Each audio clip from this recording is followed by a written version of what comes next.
Hey guys, me, Terry's Hype here on the second channel, and welcome back to some Forza Motorsport 7, where today we are back with a review of the Dodge Demon. I was going to call it a Ford then. Yeah, this thing is crazy. This thing was announced very recently. This is the 2018 Dodge Demon. It's a thing that I was very surprised to see added into Forza Motorsport 7, like this early in. I didn't expect it. But it came with the Fast and Furious pack, so if you have that, then you get one free version of it, and then you buy it for $235,000 from the auto show. Obviously, 2018 Dodge Demon. Let's get into the statistics of this thing. It's got 840 horsepower. That's quite a lot. So 770 foot-pounds of torque and weighs 4,248 pounds. So it's a muscle car, definitely. It's yeah, it's very heavy, a lot of power, and does Larry muscle car stuff. It has 315s on the front and the rear. Surprisingly, I thought it'd have bigger rear tyres, but it only just is on the 315s. And strangely enough, it comes on drag tyres as standard. Now we'll get into a bit of this later on, because this does affect the car quite a bit. It's rear-wheel drive front engine like a muscle car should be, and it's got a supercharged 6.2 litre V8, basically the Hellcat engine, just more power. It's approximate time to 60 from 0 to 60 in 2.3 seconds, but that's only if you can stop the wheels from spinning. 0 to 100 in 6 seconds, again, if you can stop the wheels from spinning. 60 to 0 in 130 feet, which is quite good because it's a big heavy muscle car, it brakes pretty good. 100 to 0 in 318 feet, with a top speed of 209 miles an hour. Now, all of them are just numbers, they don't really mean anything to the average person. Now, we have drag tyres as standard, and this is an issue because you want to race this thing and you don't know what's on drag tyres, it's going to ruin its tyre quality really fast. Drag tyres are horrific for turning in. They're very good at getting power down and accelerating, don't get me wrong. It's just horrific for being able to turn. It's got very little grip through the corners. It either understeers like mad or oversteers like mad, no in between.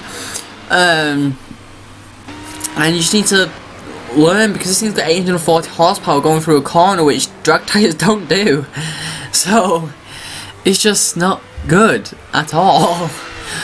And it also only got 315s on the rear as well, so the drag tyres don't really do much for getting 840 horsepower down on the tarmac in good, like, without wheel spin. This thing is very easy to get the wheels spinning. It's very easy to get all out of control. Like I said before about the 0 to 60 time in 2.3 seconds, that's what Dodge says it can do.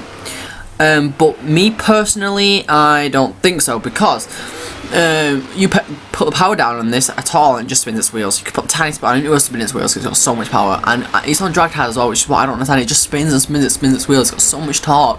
I'm surprised it doesn't rip its rear axle off with it. It's crazy.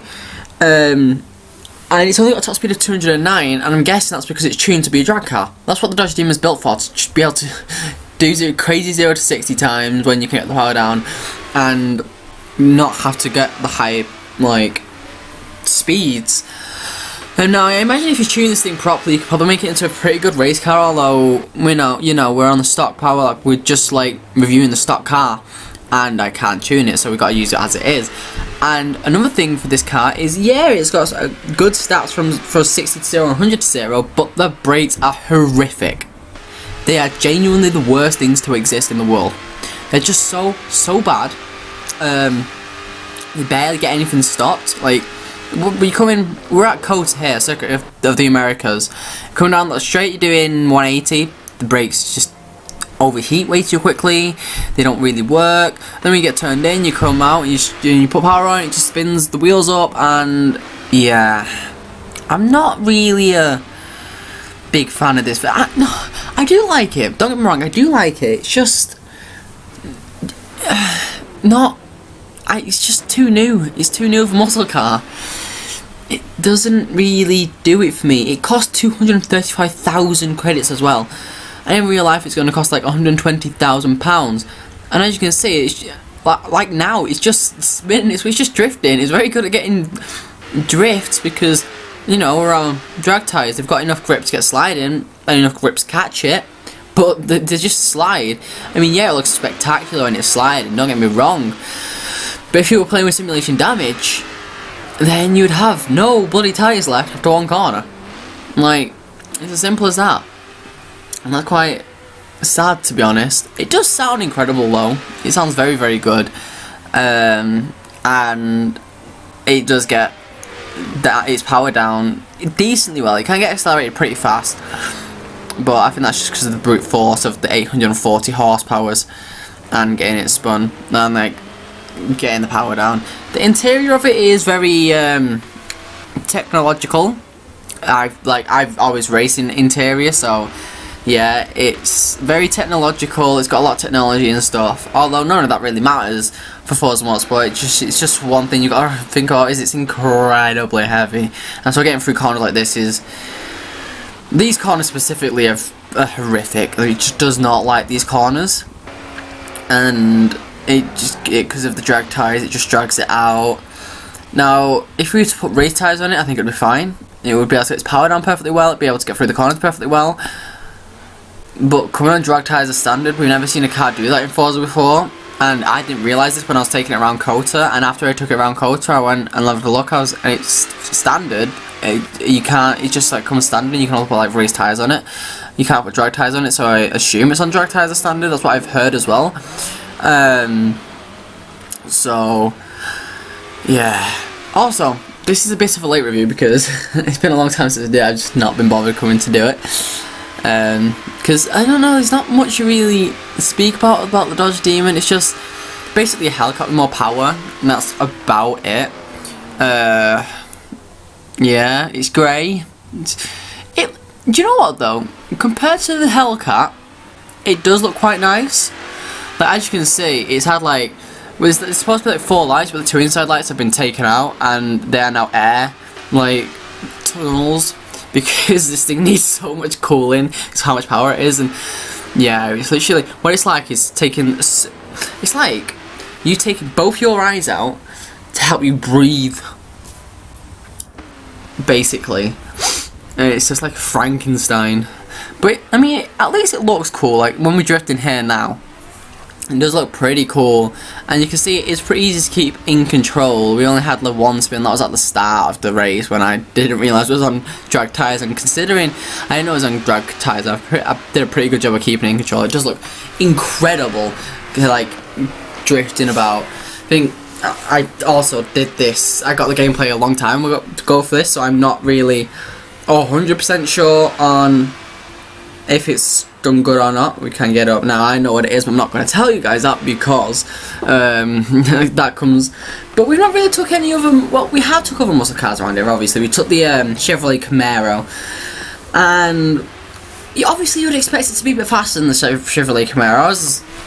I was kind of expecting it to come between the Chevrolet Camaro and the Porsche GT4, the Porsche Cayman GT4. Just because, you know, it's got a lot more power than the Camaro. The Camaro only had like 640, something like that. This is like 800 something. How much power does that actually have? I was like, it's got 840, so it's got like 200 more horsepower than the Chevrolet. But the Chevrolet is very, very nice to drive compared to this, and the Chevrolet's on road tyres standard.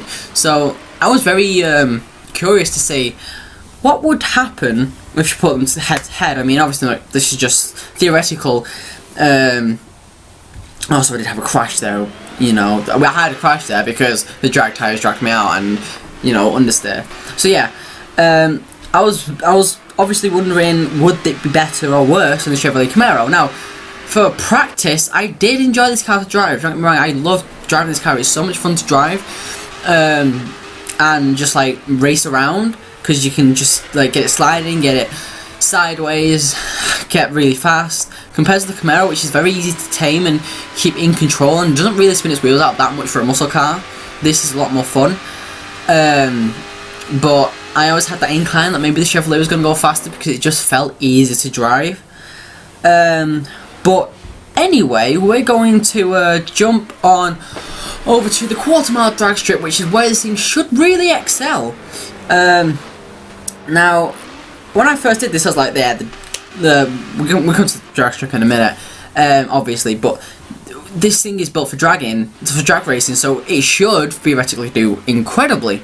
But then I also thought we've had the Koenigsegg 1, the Audi R8, and the track cars. Will it beat them?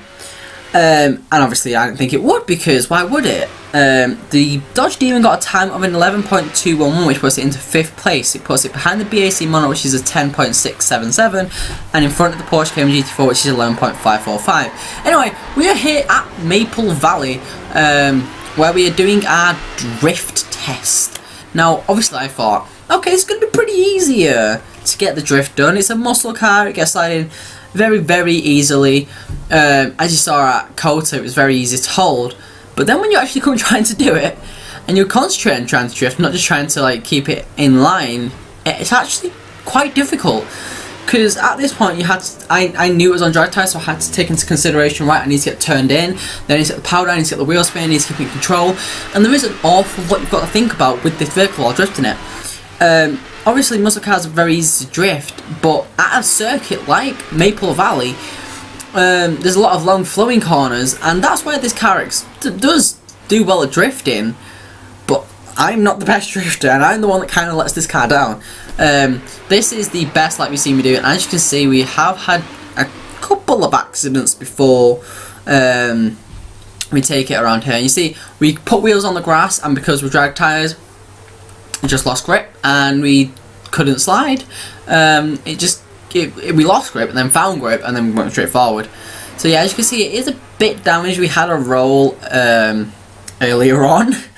Yeah, I was drifting it, hit off-road, and it dragged me out, and then I rolled it. As you see here, we kind of lost control of it as well. Because there is 840 horsepower, so if you put a bit too much power down, it will slide a lot more, and then it will spin around. So yeah, this was not the best, most easiest thing to drive. And obviously, again, we're comparing it to the likes of the Chevrolet Camaro, maybe even the Chrysler 300 SRT8. I forgot we did that car, to be fair. And I did expect this to do very, very well, purely for the fact, you know, it's got more power, it's easy to drift, and it does look hella good going through corners like this. It does slide and look incredible. Like this is a good car just to watch, and like hope that it doesn't get crashed. Yeah, I crashed it quite a bit, to be honest. Where's the camera going? There it is. But yeah, it is a pretty easy car to get sideways and start drifting, and it looks spectacular while doing so. So we're coming to the end of the lap now. We got a best lap of a 22,876, which puts it into 6th place in front of the Chrysler 300 SRT8, which got a time drift lap of 21,367, but behind the Porsche Cayman GT4, which got a best lap of 23,377. So yeah, it does beat the muscle cars. It does beat the Chevrolet Camaro, which only had 17,842 as well. So we did even better. And we are here finally at Suzuka, where we take it for a couple of practice laps and then take it around the circuit. Now, it does not enjoy some of these corners. Like, we're coming up to the S curves now, corner 3, 4, 5, 6 and 7. It has so many issues. You can see it wants to get sideways, and then you'll get a bajillion miles of understeer, and you have to take it quite slow compared to a lot of the cars because of the drag tyres, and it really doesn't enjoy it. And the next corner is even worse for getting it sideways. The Dunlop curve. Oh, 1 second. Sorry about that. Sorry about that again. Yeah, we're coming to the Dunlop curve, just coming around it.